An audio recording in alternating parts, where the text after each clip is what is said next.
Well, welcome to the library studio. We're going to return towards our conclusion of the final word picture as we review what is said not only in the 89th Mizmor or Psalm, which is God's retort delivered indirectly by his co author, Ethan Haas Rocky, to his son, who he was not in speaking terms with at this point, Dode.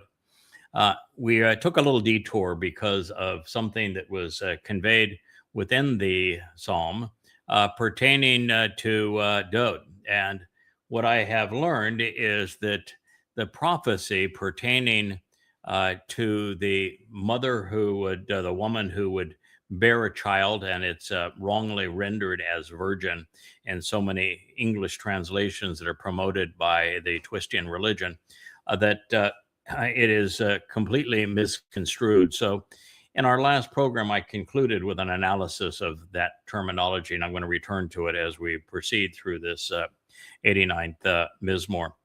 Before I do, I was really surprised. About 20 minutes ago, I got a phone call from Facebook. Now, Facebook wouldn't know anything that I'm talking to you about because my live streams will not are unpresentable currently on Facebook because of the errors within their system. So this person called me, and I said, last time I checked, I had 5 strikes against me on Facebook. I'd like to explain each of the 5. I want you to make sure this is being recorded. And I went through each of the 5. That the first was a presentation of the videos that the October 7th Islamic terrorists recorded of themselves killing Jews while screaming Allahu Akbar. I did not present it to encourage terrorism. Obviously, I presented it to show who committed those acts, and so that we are aware of what needs to be done to stop it and to preclude future acts of terrorism. And yet Facebook and all of its wisdom flagged me as promoting terrorism when I was doing exactly the opposite and exposing it and condemning terrorism. The next 2 were both Bondi Beach, Australia acts, where I, as the foremost expert on the Quran, having translated every verse of the Quran and written 5 825-page volumes explaining the nature of Allah, Muhammad, and the Quran, showed that the behavior of the Muslims was consistent with the Quranic message. And yet you have 2 unnamed independent fact checkers who said what I said is untrue when I know infinitely more about Islam than they do. And so you're now 0 for 3. And then the next 2 were in my feed from people I wasn't following. Facebook decided to present things that were wholly untrue. And all I did was say, this is not true.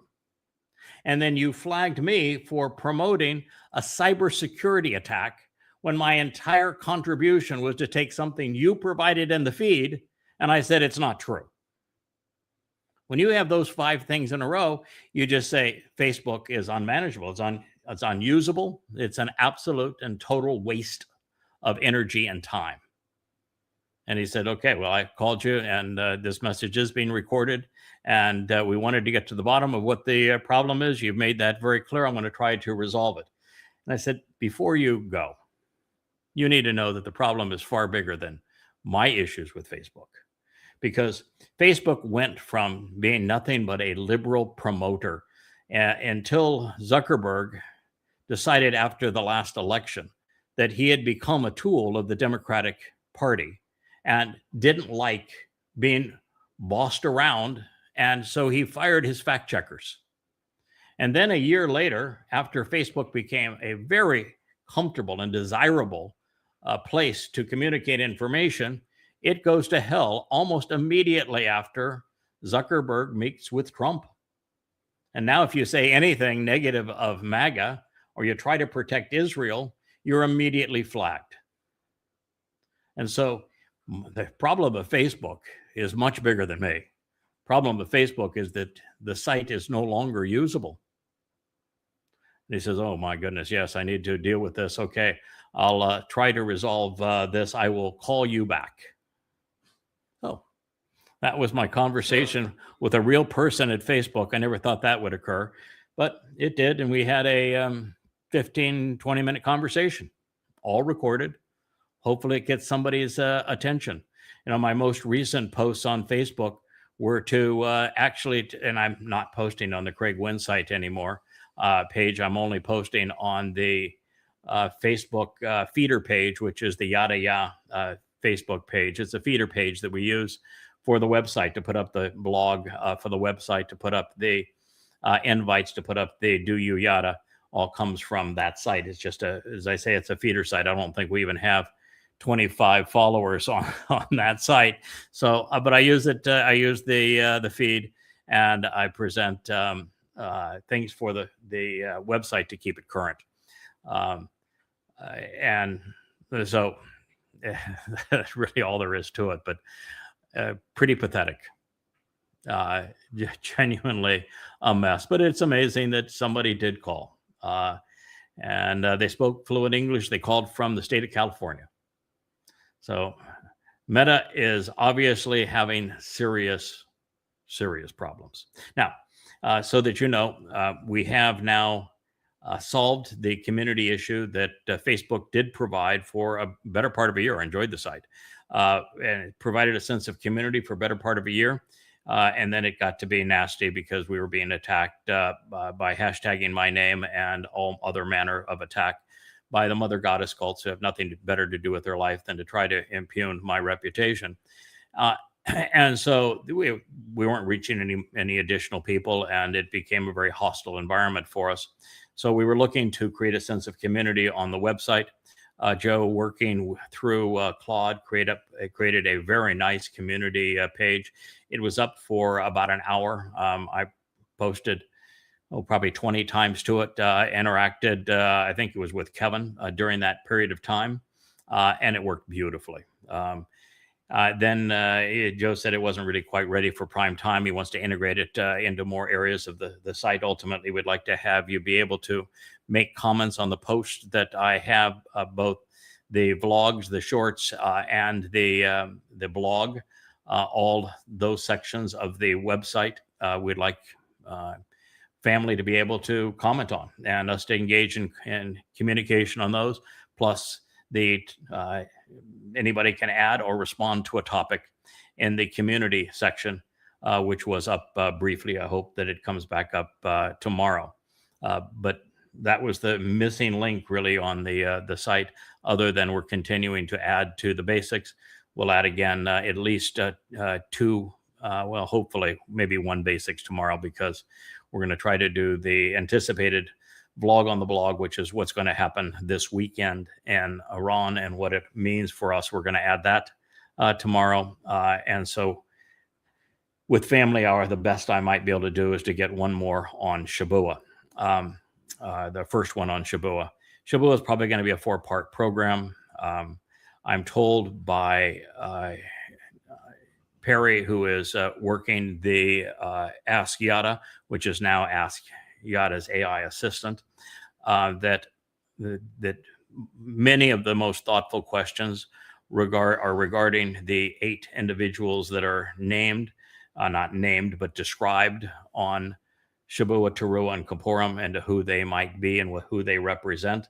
And so I decided that since there's so many questions on that, the least I could do is go back and translate that section. And when I did, I came up against something that was just profoundly prophetic and specific to us. I read it to both Perry and Rich today, and I think you guys would admit that it's mind-blowing what God had to say and how specific. Wow moment. It is another wow moment. So we'll get to that. It's about 40 pages into the Shabua presentation. I'm trying to put these things together so they're sound, solid presentations from God's point of view on these particular topics. And while I'm there, one of the things that Perry has noticed, he has gone through every question and every answer thus far that the AI, which is Claude, has provided, what the questions were and what the answers were. And he is now posting. He'll end up probably with 20, 25 suggestive questions that show up a lot that can just be instantly generated. Um, and that's what he's doing. But he noticed that there was one person in particular, a really, really malignant woman who is trying to gain girl points at that malignant cult that we have talked about in the past. And, we get to see what she has to say. And it's just revolting. So I hope you're listening to this program because you're disgusting. And it's amazing that a group would claim that they're Torah students and yet lock down their own site, not helping anybody, don't give a crap about Israel, don't give a crap about anybody other than themselves. And their fixation is on disparaging me and my wife and those who are part of this covenant community with us. If you don't think we know what we're talking about, then why bother? Just go off and do your own little thing. What's wrong with you? And how many times does Yahweh have to specifically reference you in prophecy to say that he is disgusted with you? And the last one we went over, he actually said he's sending you to Sheol. And yet you still won't back down? You still have to be belligerent? Good grief, people. There's something seriously wrong with you. And God's up to here with you. Now, I know that the most recent argument was, oh, Craig can't be speaking for Yahweh because Yahweh is merciful and he's mean. Are you minds? Have you read anything that Yahweh said through his prophets as to what his response is, not only to you, but to the world in general right now? Have you gone through Isaiah 13 recently, where line after line is Yahweh says, I am disgusted, I am appalled, I am annoyed. My anger is kindled. And so I'm going to annihilate humankind. I'm going to incinerate them. I'm going to turn them into goo. I'm going to baffle them such that they watch their own faces burn. And I'm going to prolong this whole torment because they are so disgusting to me. I'm going to make humans as rare as the gold from Ophir. Haven't you paid any attention to what God has to say? Yeah, he is merciful, but to a very, very, very tiny slice of humanity. And that slice doesn't include you. All right. One of the things I have pursued, and I know this is way beyond anybody's comprehension that hasn't been with me for a very long time and has been, as I am, always willing to go where the words lead. And we have come upon something now that Yahweh has managed to validate every which way.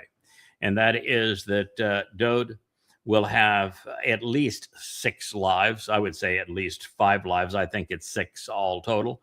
But we know of 5. And Dode's first life, as we just read from the Ocean Studio, occurred from long, long ago, back into the far reaches of antiquity, and that Dode was Adam.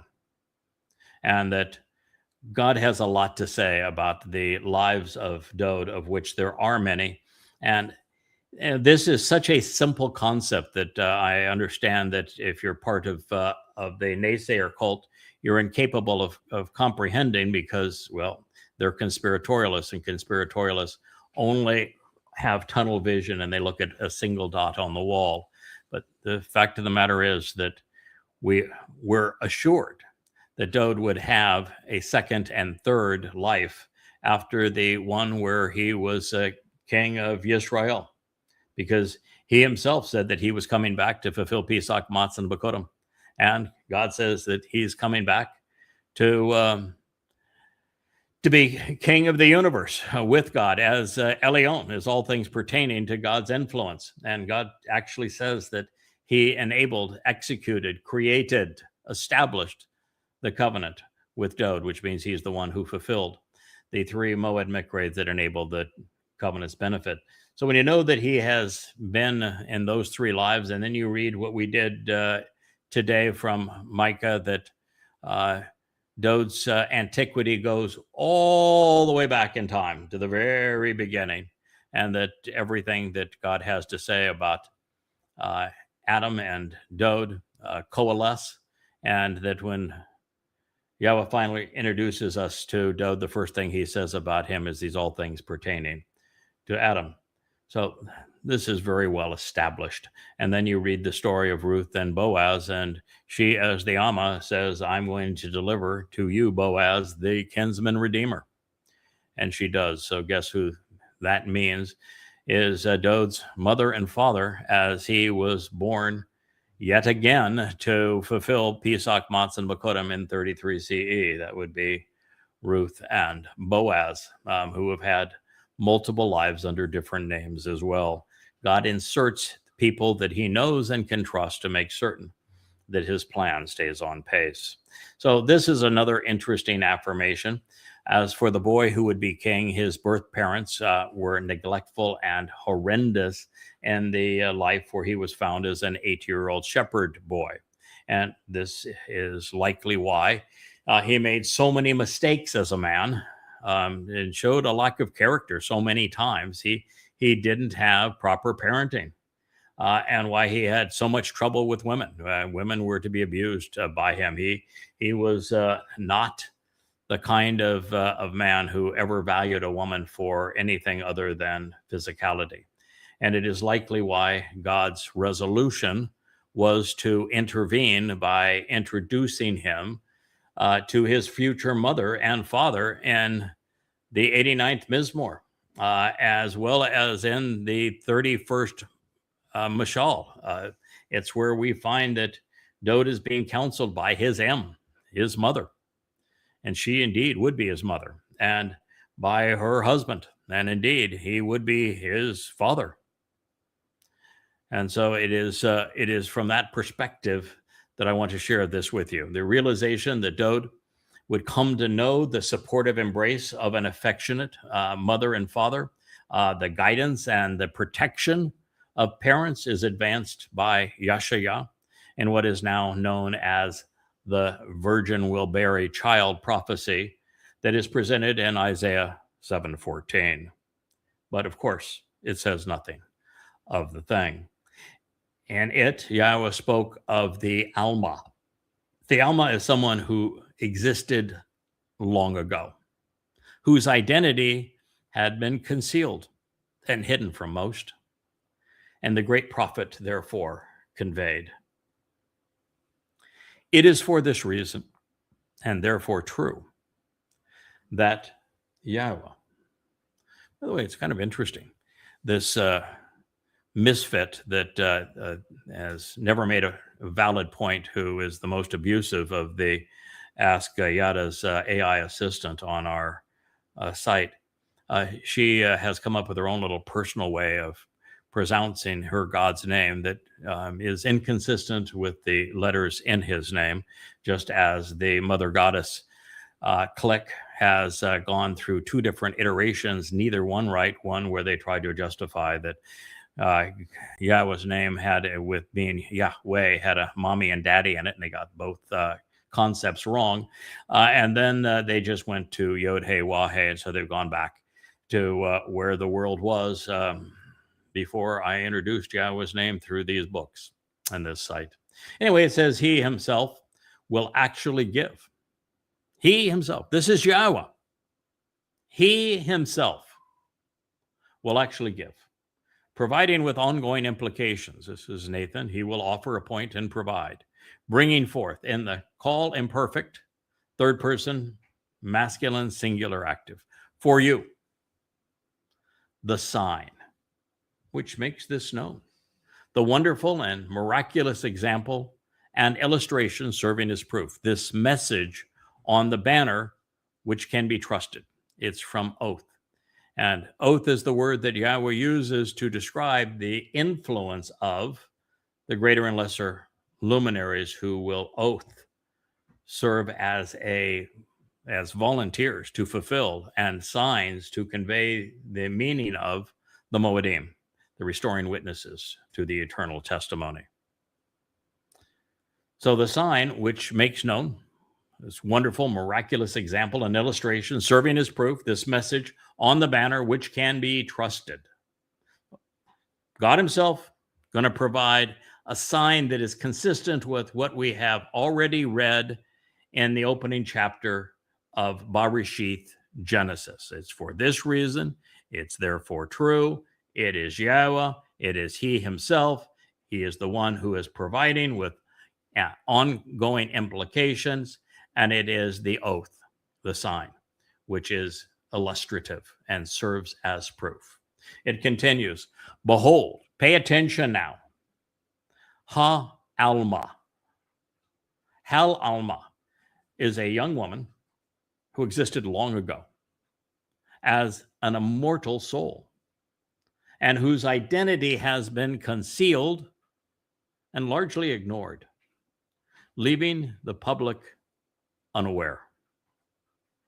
Ha-Alma, it's a title, definite article and everything. It is one beginning adult life and marriage, ready to conceive children, to raise a family. It is from Elem, a young man ready to bear children, conceive children. Alam, from antiquity into perpetuity. And Alam, concealed and hidden, covered over and ignored, with the public left unaware because this was not investigated. It is a compound of al, over and above, and ma, to ponder the implications and question who, why, where, how, or when. Ha-Alma will conceive, becoming pregnant with a child. She will have a baby.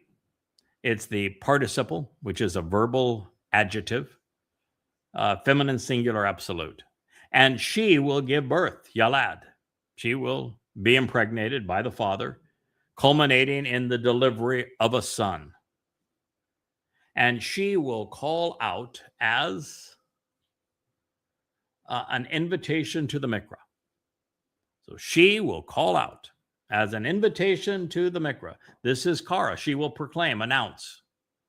And this is in the call, take this literally, perfect at this moment, third person, feminine singular, she, his name, and his renown. Shemhu, Emmanuel. God is with us. Yahweh provided the oath sign, which makes known the wonderful and miraculous example illustrating and proving this account on the banner which can be trusted. Ha-Alma, the one who existed long ago and will live forevermore, the one whose actual identity has been obscured, leaving almost everyone unaware, is the one who is above and beyond question. She would bear a child, the child who is the son given to us to fulfill the Moed Mikra. And now, as we have learned from the 89th Psalm, with the inclusion of Alu-Hu, we find a direct association with Dod, making him the son, and the woman his mother, and she is the Amma. And indeed, the preponderance of people have deprived themselves of many things relevant to Dod's upbringing. So these formative years when his life was counterfeited by Christians and Jews can actually be known, but it has to be investigated to be known. The lies of Christianity have to be obliterated for it to be understood and appreciated. Everything about Jesus was stolen from Dod.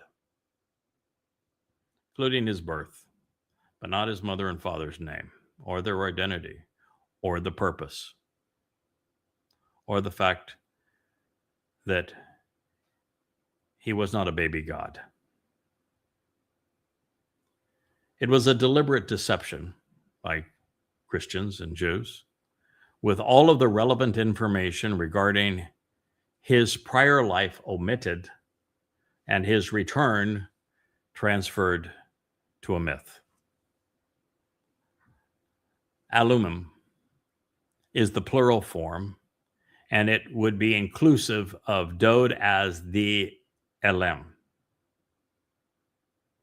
as the young man, ready to conceive and raise a family. That's what he is doing by fulfilling Chag Matzah.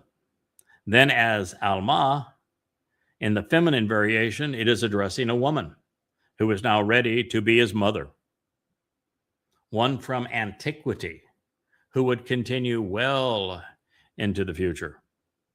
However, as the verbal roots suggest, she was written out of the story and she was replaced by another, a counterfeit. This time, Moshe's conniving and power-hungry sister Miriam's name was used. It's telling in and of itself, isn't it? All the while, rather than rendering Alma as if it were a Bethulah, virgin, the word should have been dissected, with its component parts understood. Al, over and above, and Ma, questioning.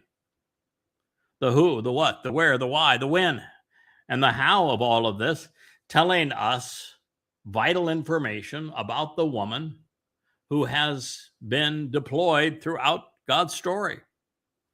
God told us the woman who would deliver the kinsman redeemer, and to whom she would deliver him, and from what city she would deliver him, and that she would be the Alma. The entire story of Ruth and Boaz is a prophecy, a harbinger of precisely what would happen some 2,100 to 2,200 years thereafter. The message of the 89th Mizmor, 7th chapter of Yeshaya, and Dod's prophetic 22nd Psalm all integrate really into one consistent and compelling story. It really does the entire presentation from the opening chapter of the Torah through the last chapter of Malachi. The soul reborn in 1 BCE was Dod as the Bakor, the firstborn son of God. Indeed, as Elion, the hand of Almighty God. His mother and father would have proclaimed, Emmanuel, God is with us, because we are with God. With all of this really so interesting and so previously unheralded, in another chapter we will pursue what additional can be gleaned regarding Ha'ama and all of its various cognates. We will pursue Dod's birth, as well as his mother and father, considering what is said about them in Bereshith 24:43, Shemoth 2:8, Mashal 30:19, Mizmor 46:1, while considering the insight from 89:45, where you've just been. Then return to Yeshaya 54:4. In fact, that whole chapter of Yeshaya 54.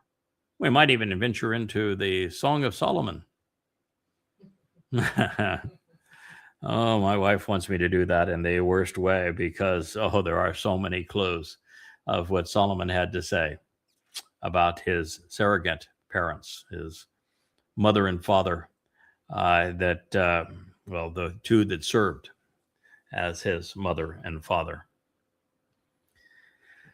So, as a friendly reminder, this was all orchestrated such that it would play out as foretold during the fourth day of creation. The spring Moedim would be fulfilled on schedule, the Son of God ready to honor his commitment and establish the covenant at the dawn of the fourth millennium. The luminaries were on duty, just as had been promised. So now returning to the 89th song, after having listened to Yahweh rave over his son and then condemn those who would deny him, Ethan Ha-Izraki interjects, as is the nature of prophets chosen by Yahweh. And he asks what I think is a sensible question, although I'm surely biased. I think it's one that would not, however, be answered for another 3,000 years. And as we ponder what he asks, I'd like to share some conclusions. First, by allowing Ethan to question him, Yahweh is showing us that he respects this man. He cares about what he thinks, and that he is comfortable with him interjecting himself into one of the most essential narratives ever written between God and man. That says a lot. Sometimes, you're trying to drive a point home and you've got somebody that interrupts and wants to lay out some detail that may or may not be related. And you want to say, oh, can you just wind down on me, finish what I'm saying here. It wasn't God's approach at all. It says, yeah, it's a valid point. I'm glad you asked that question. It's a question everybody should be asking. That's really, really good about that kind of thing. Not nearly as good. Second, by allowing the question at this point in the song, God is also revealing that he wants his testimony conveyed by men to men. This is because when it is passed through us, it is easier for others to relate to and to understand. If one fellow gets it, there is the implication and every reason to expect that more will follow. Third, so long as we have been listening, Yahweh is comfortable with us questioning him. This is even true if he doesn't provide the answer immediately or directly, as is the case here. This demonstrates that we should always be seeking to learn, to augment what we know, to properly frame the issues, and to put the pieces of the word pictures in their proper places. Fourth, when Yahweh doesn't answer right away, it is likely because the information we seek is offered elsewhere, and we've just missed it previously. And God knows that we learn and grow when we remain vigilant, observant, and thoughtful, finding what he shared for this purpose. He also knows that we don't begin with the kind of sweeping knowledge that you would even be able to process answers like we're considering now. If God had reached out to me 25 years ago and said, oh, by the way, these are the various lives you're going to live and the contributions you're going to make, I would have said, yeah, right. Yeah, come on. It's nonsense. If he would have revealed then even 1% of what we know now, I couldn't have processed it. I didn't have the basis of the knowledge that is required as a foundation to be able to process it. I didn't have the proper perspective. I didn't have sufficient understanding to comprehend it. And it would take 25 years of 10, 12, 14-hour days to get there. And so all things at the proper time. Now we are given an insight that is important, and we make the intelligent deductions regarding its feasibility, and then one after another, God provides confirmation that what we have perceived is true. And so it has to be over the proper process. Otherwise, what's the point of anything? I mean, this gets right back to, if you don't make mistakes and learn from them, your life is a waste. No reason to live. You can't be of any value to anybody. You can't learn, you can't grow, you can't develop, you can't even prove your worth. You're of no interest to anyone if you were to start off life with complete, total, and accurate information so that your recall and your understanding was perfect. What a terrible place to be in. It would truncate everything Yah was trying to do. It would render being observant worthless. It would render listening meaningless. It would render thinking and being thoughtful, being wise, understanding, moot. No value to any of it. No reason to read his testimony, no reason to translate it, no reason to ponder the implications of it, because you could not learn anything from it. You'd already be there. You'd know it all. Not a single thing that you could do that would be worthwhile in your life. I don't know why people can't get that through their mind. Or that if you were perfect and everything you said was true, first of all, you couldn't work with Yahweh because he has never used such a person, because such people don't exist. And that the people that he is closest to and enjoys working with the most are highly flawed individuals.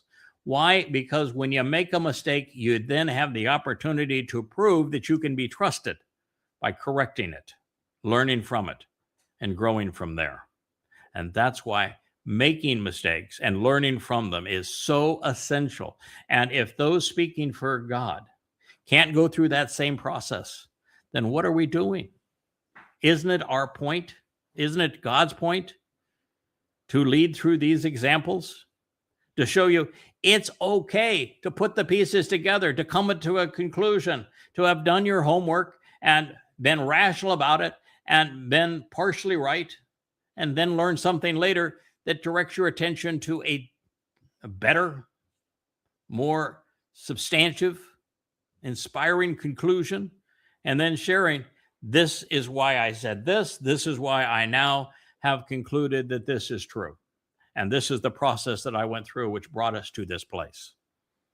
Oh, that's open. It's honest. It's approachable. It's an example that we can live with, that we can grow from, and a way that everyone then has the opportunity to learn, to grow, and to earn Yahweh's trust. And of course, sometimes it's just best that we don't know too much at once. It's overwhelming. I mean, I want to tell you, this job is overwhelming. I don't think there's anybody that's active in the covenant family that isn't a bit overwhelmed, particularly as we move through these last days. It is overwhelming. And if we knew everything that we will eventually know, I think our little brains would just fry out. So without the maturity and the wherewithal to process something particularly profound, a premature revelation would likely overwhelm us. Some people it would incapacitate. So we receive answers and insights like the ones that I have just shared when the time is right and we're prepared to handle what the world has missed. I mean, I cannot overstate how essential this particular lesson has been in all of the quarter century I've spent with God. And you should feel comfortable knowing that you can make a mistake. Just don't be belligerent about it. And then when you learn more, correct it, grow from it, share the correction. Be proud of it, because it demonstrates something profoundly important about you that is exceedingly rare among people. It's the very people that want perfection that are the furthest from it. Now, fifth, when we find a question posed by a prophet, as was Ethan Hajraki, in this particular situation, in almost all cases, they know the answer. I'm not going to ask a question before God that is going to become public if that question is going to somehow embarrass God or take us off track from the conversation that he is pursuing. So they are asking questions for the reader's benefit, not theirs. Moreover, they are setting us up quite often for what comes next. And that is also the case here. Sixth, this question is actually foundational. It is essential to Chanuk's existence, to Ethan's prophecy, to Dode's restoration, and to Yada's witness. Because, my friends, the answer to this question is until Yada Yahweh. For how long? Adma. Until when? Will the eternal witness, excuse me, will the eternal witness and the restoring testimony of Yahweh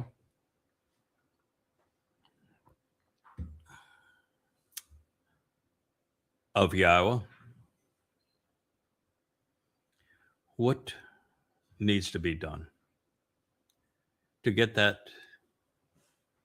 very straightforward pronunciation of Yahweh's name from his Torah, from Haya, from Eloah, from Shalom? Known.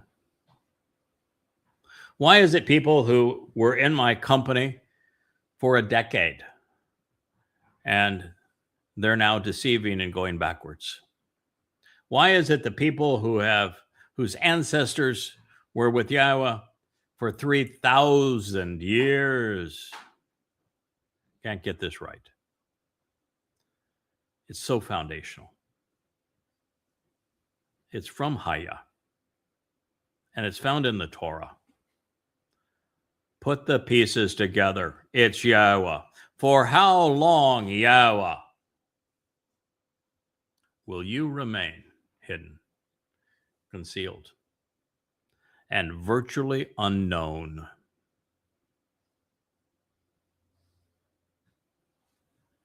It's true. Right now, there isn't 1 in a million people who know Yahweh. Not 1 in a million.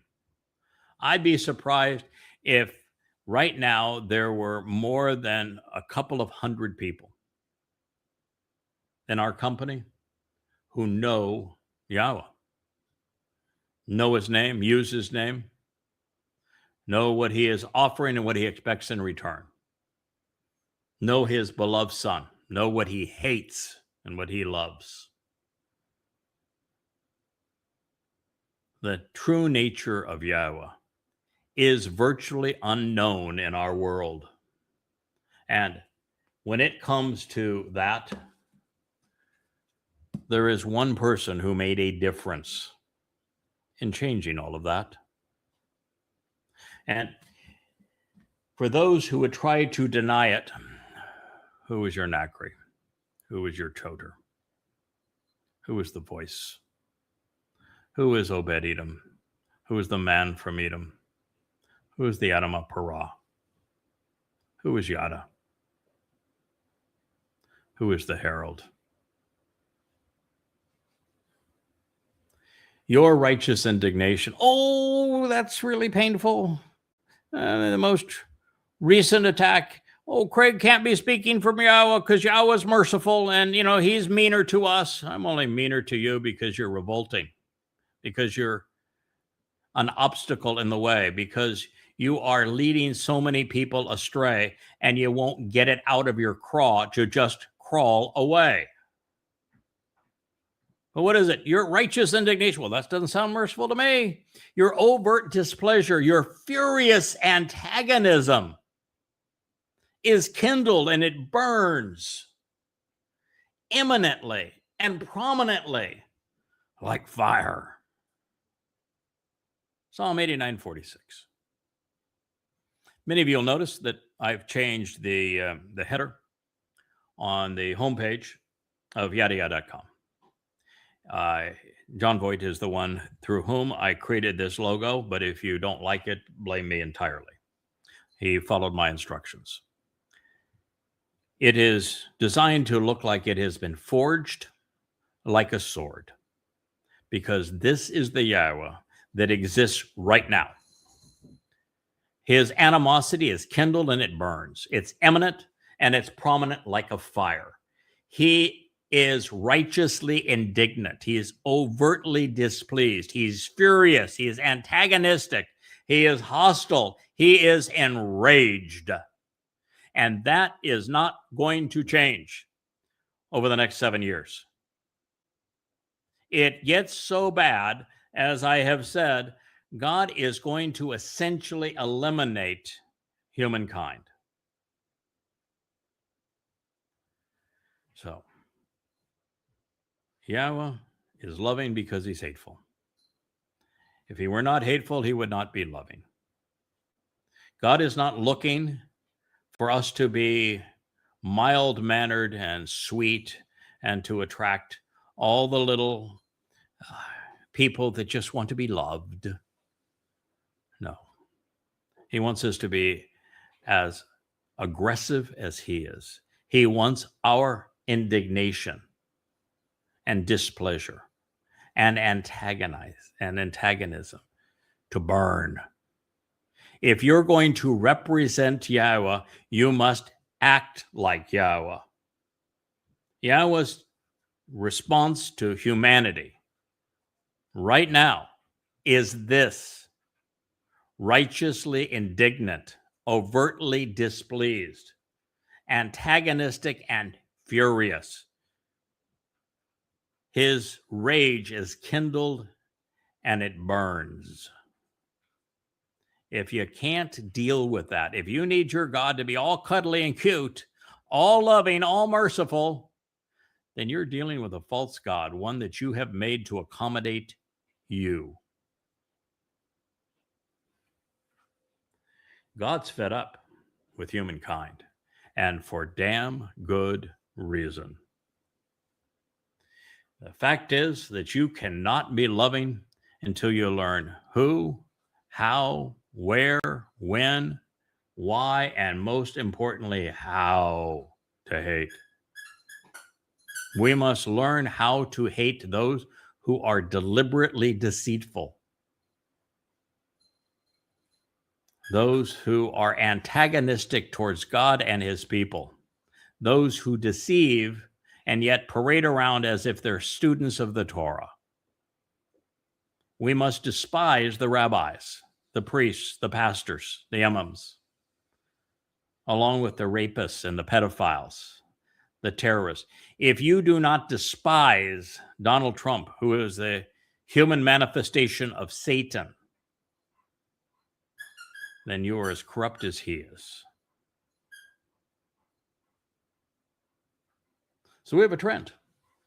This is the third time in two statements where we have encountered a variation of concealed and hidden. This didn't happen per chance.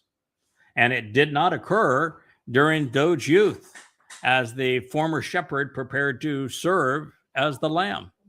The identity of his mother then were concealed. And now it's God's true identity that has remained unknown, like father, like son. The world doesn't know Yahweh. The world doesn't know Dode. They won't even use either one of their names.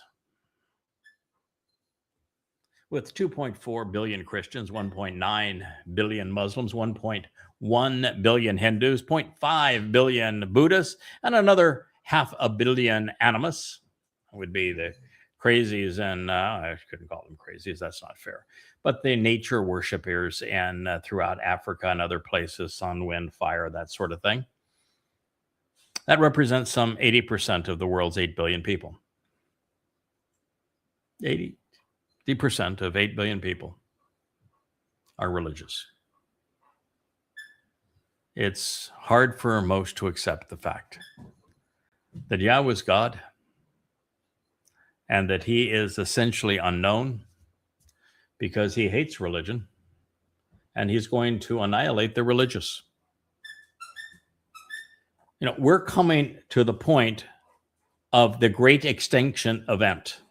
If we're presenting God as, oh, he's so loving, he just wants to embrace you, he loves all the little children, Come in and sit at mommy's feet. Daddy will love you. We're doing the world a grave disservice because 99.999% of those who are alive today will not be alive at the conclusion of Teruah in 2033. And God's riddance of the Malcreants is because he loves his people and he wants to protect the remnant and he wants to restore and save this planet. So for most of the past 2,000 years, there wasn't a single soul who knew or served Yah. So let's be clear. The religious do not know God, nor do the conspiratorial. Religious gods have been and continue to be conceived by the very men the real God made. Therefore, goddamn religion. Yahweh hates the institution, and he is furious with religious believers, anti-Semites, conspiratorialists, those who are overtly political. Look what the blend of religion and politics with MAGA has conceived with Donald Trump and the literal destruction of the world. This is God's constant. It's unchanging. It's his overriding message to the world. The religious are not speaking for him. They are not leading anyone to God. They are not serving God. They're not even praying to or worshiping God. Not that God wants to be prayed to or worshiping. They are angering and antagonizing God. Yahweh's animosity towards the religious burns like an all-consuming blaze.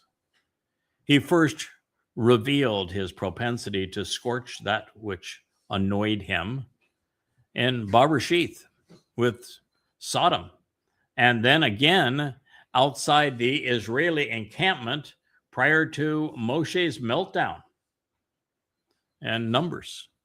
So this is nothing new. God, when he saw his people creating the golden calf, he had the earth swallow them. When he heard the spies come back with all manner of lies, he said, "You're all going to die. If you're everybody over 20 years of age, not going to be a pile of carcasses." God is on record stating that he will incinerate everyone and anything that he perceives as tainted by the plague of religion or politics, of conspiracy, of anti-Semitism. You don't have to have all four. One will do you. So when you see the Haredi dancing a religious jig or bobbing their heads against a stone wall, Muslims prostrating themselves, or Twistians bowing down in prayer, you'll know their fate and their final doom. Oh, that's another thing this misguided clique of malcreants is doing. They want to promote the way God tells you to pray. It's just disgusting. The last time the majority of Israelites knew Yahweh was in year 3000 Yah. 3 millennia ago, during David's initial reign as king. And even then, it was for a brief period. And even then, of course, they rebelled against him. And prior to that time, especially during the Exodus, the Israelites were obnoxious towards God. Ever since and until quite recently, the number of Jews who knew God dwindled to none, zero. And it would not be until we began to post the Yada Yahweh series online that this finally began to change, albeit very slowly. These books are labeled Yada Yahweh for a reason, with 800,000 shrill Jewish voices, and another 5 billion Christians and Muslims fanning the flames of divine wrath. Well, I thought that God might enjoy something less irritating. But nonetheless, those who are irritating found me. Even today, with all of the attention we have brought to his name and his story, Yahweh remains unpopular. For example, the 1.8 million Haredi are so intellectually incapacitated by their rabbis after constant religious manipulation. They can only pretend to be godly and to feign righteousness. And all the while, they continue to engender Yahweh's antagonism. So let's be clear. We cannot be consistent with God and pro-Israel without being anti-Judaism. Can you process that? You cannot be consistent with God. You cannot serve with God. You cannot be pro-Israel without being anti-Judaism. While the religious would equate Judaism with being Jewish, God says just the opposite. One cannot be Yehud while religious. You can be Jewish. You just can't be a Yehud, which means beloved of Yah. 3 millennia, of course, is a very long time, at least by our standards, but perhaps not by God's. Time does not flow for him as it does for us. Unlike creatures bound to the earth, Yahweh, as a spiritual being, determines exactly how he will experience time, varying the pace of its flow to suit his needs. The 20 centuries which have crawled past since the Messiah, Dode, fulfilled Chag Matzah, were so horrid, it's unlikely that God paid attention to anything that occurred during that span. Unfortunately, we have reached the conclusion of this interval. With each word we translate and share, with each new revelation and insight, Yahweh becomes, well, less hidden, better known, at least to a few people. And God's quite comfortable with it remaining that way, with it being a few people. He is more into this than he is to this.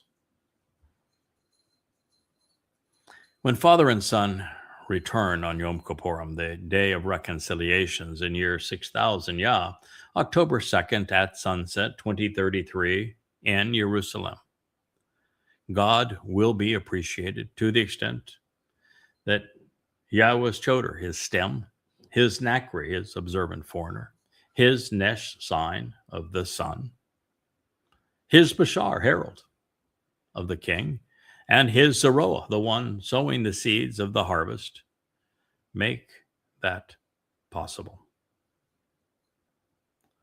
Augmenting what we have done through the books, blogs, and yadaya.com site, within 4 years of this writing, on Passover and 2030, we can expect Elia, Yah's God, Elijah, and Yada, he knows, to enter the city of Dode, Jerusalem, the source of instruction on reconciliation, to let the world know, in no uncertain terms, just how displeased God is with humankind, particularly Christians, Muslims, Marxists, MAGA, the Haredim, the conspiratorial, the militant, and the anti-Semitic.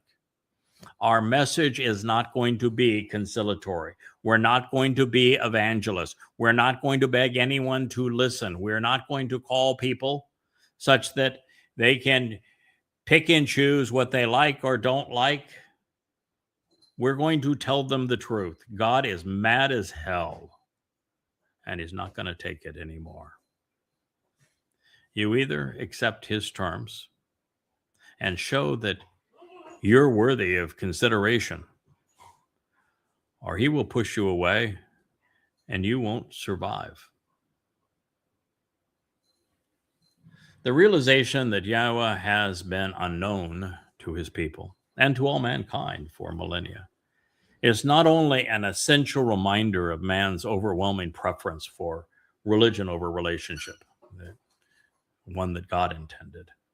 This underscores the need for Yahweh to reinstall his routinely deployed one and the Amma, protective mother at this particular time. Without them, mankind's ignorance of Yahweh and Dode would remain. There would be no Shabuah or Teruah harvest, no Yom Kippurim return, or camping out together during Sukkah. It would all have been for naught. This is why Yahweh spoke so vociferously about our collaboration together. So it should be no surprise that the ultimate discovery, that of Dode being the one who fulfilled the Moedim as the Son of God and returning king, was found and shared by this same witness, the one who would also reintroduce Yahweh's name. So now, as the sands of time, they rush out of the hourglass, it gets personal because God's preferred witness will have but one lifetime remaining to resolve the lingering conflict. Since the previous question is answered by Ethan's next statement, let's consider how one idea flows into the next.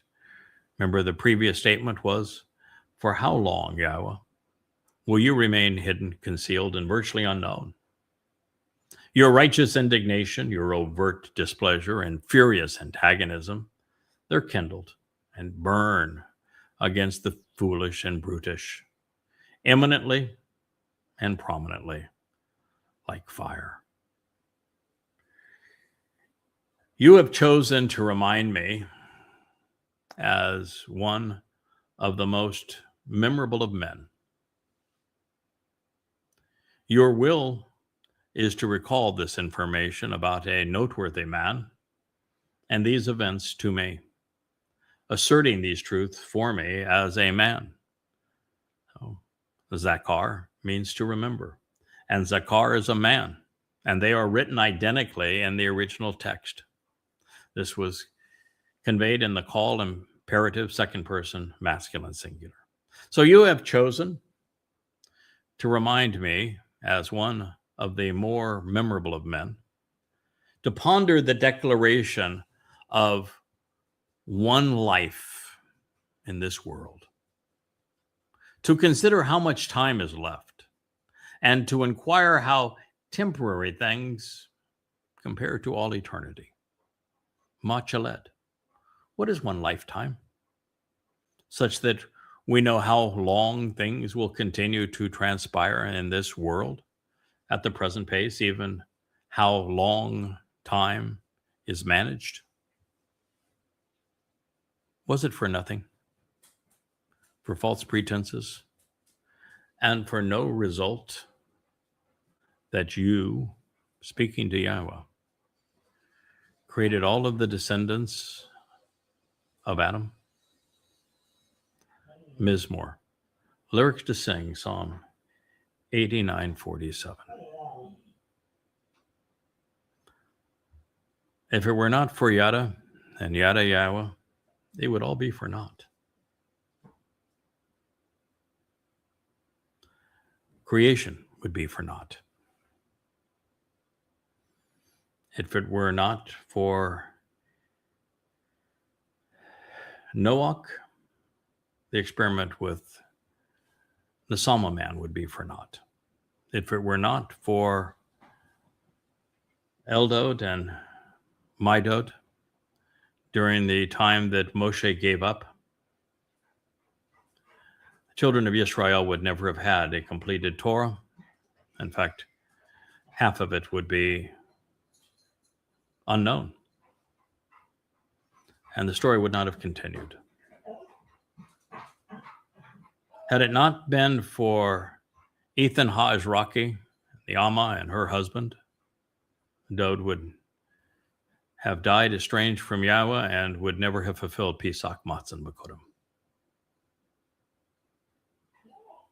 Had we not returned at this time to tell you what we have learned about Yahweh, revealing 10,000 things that no one had pondered previously, who have written 35 books, 25,000 pages, thousands of audio programs, to reintroduce Yahweh's name,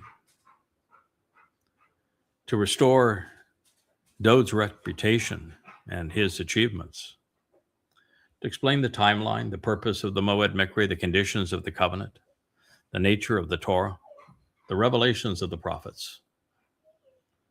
Had that not all occurred as Yahweh arranged it to happen, it would all be for nothing and no result.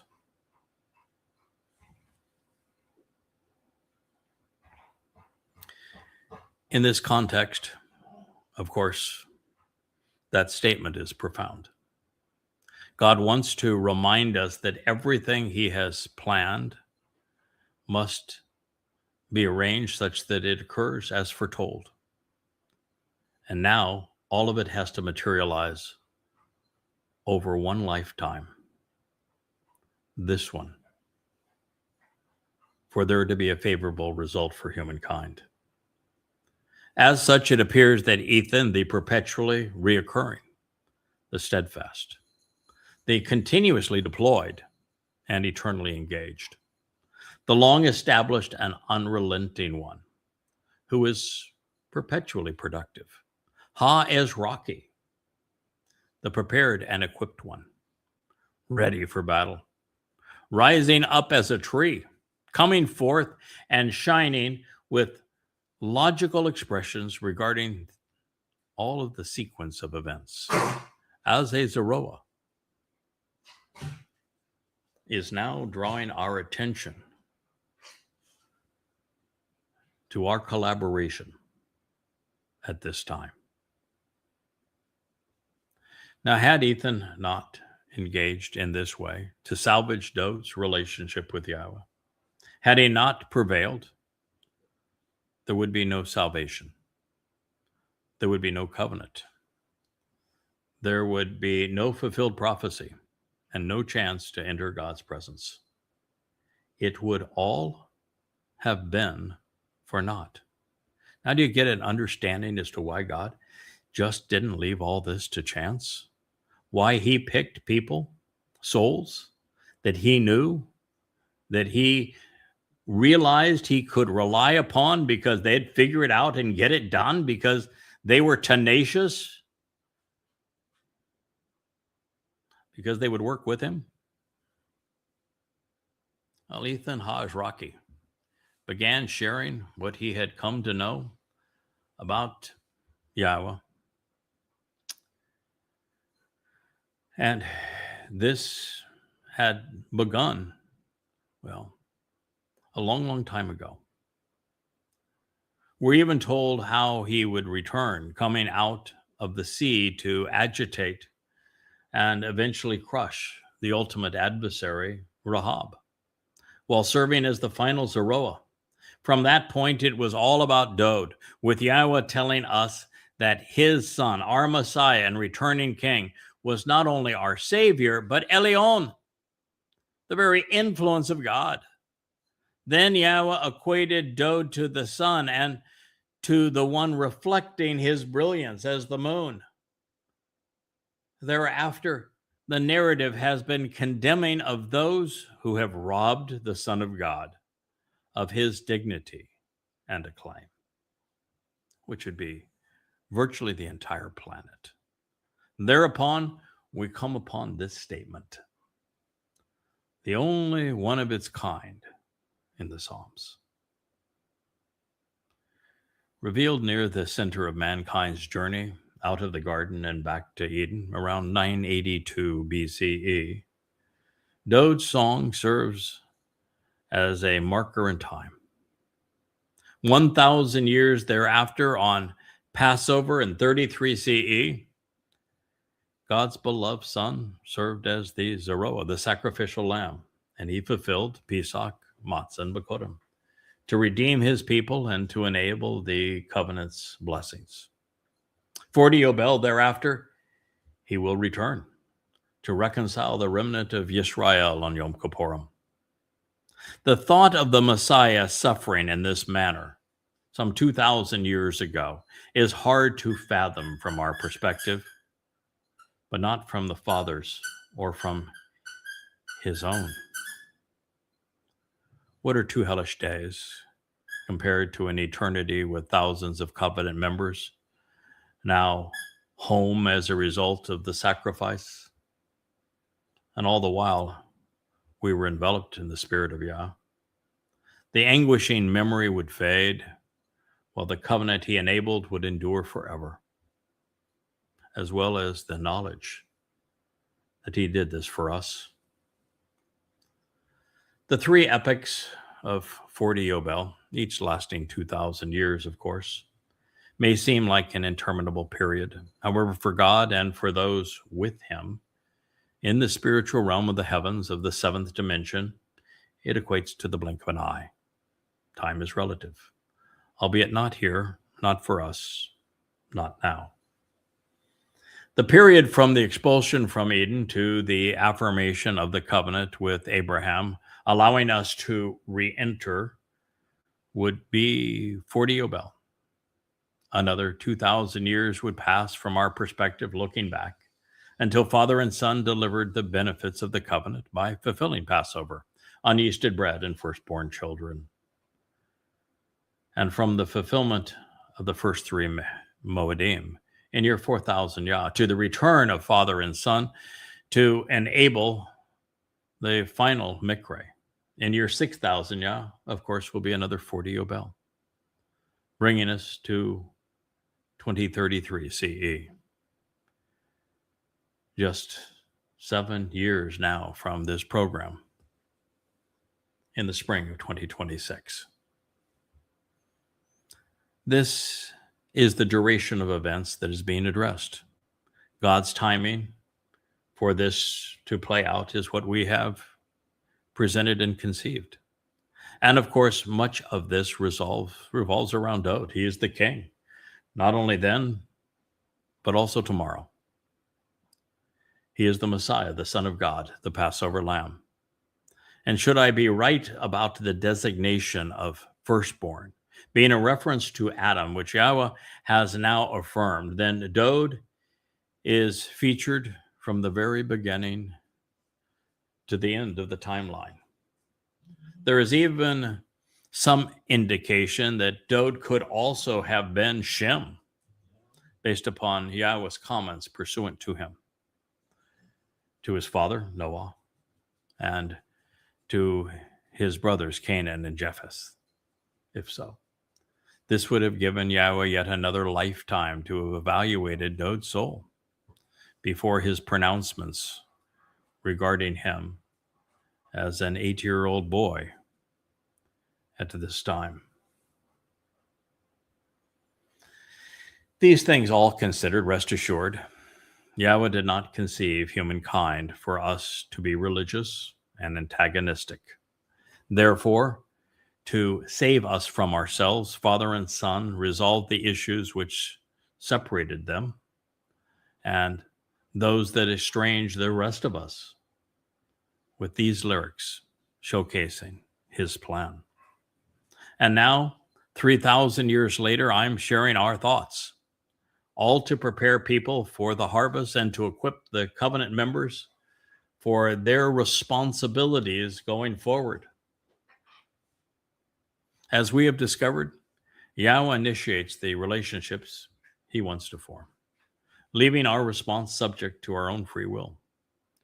He picks and he chooses among the men and women who either amuse him, impress him, or just pique his interest in some way, seeing them as potentially serviceable. All of these individuals share something in common, however, and that each has walked away from religion and politics prior to Yahweh's introduction. They're all willing to listen, even go where his words lead. And they all see it through. Free will, of course, works both ways. Yahweh enjoys it, which is why he offered free will to us.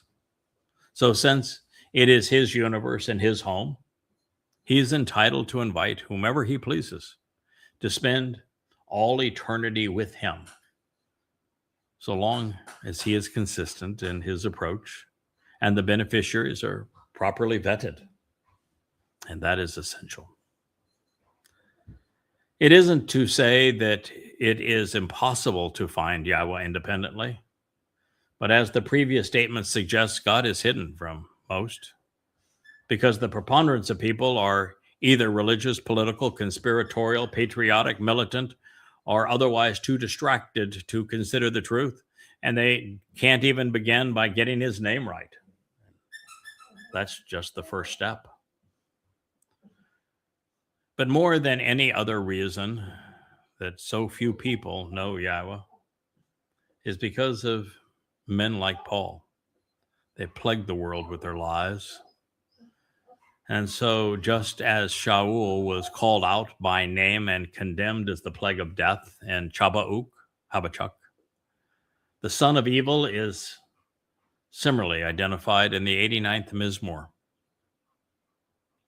This is the man who authored the Christian New Testament's first 14 tomes. It's most deadly. He's the one who inspired Mark, Luke, Acts, and Matthew with his vitriol.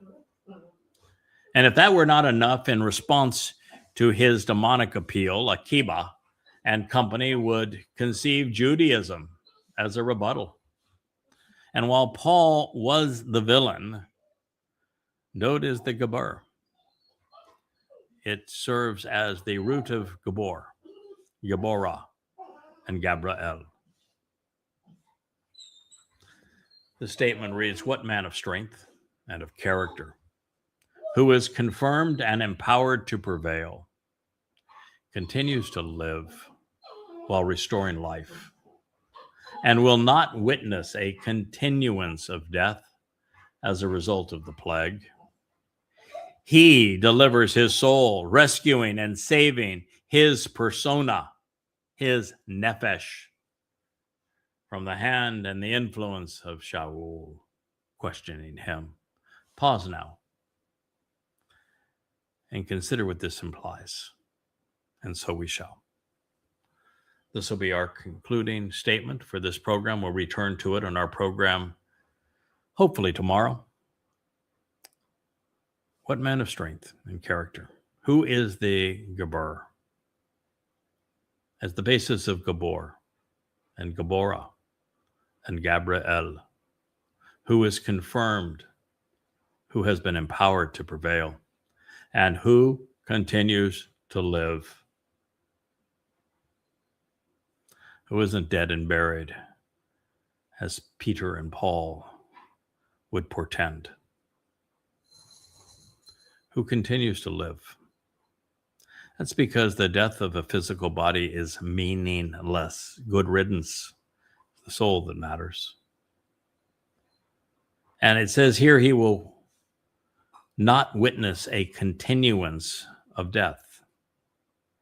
Body dies, the soul immediately ends up in the presence of Yah. He delivers his soul. Yahweh delivers his soul. He rescues and saves this persona from the hand and the influence of Shaul.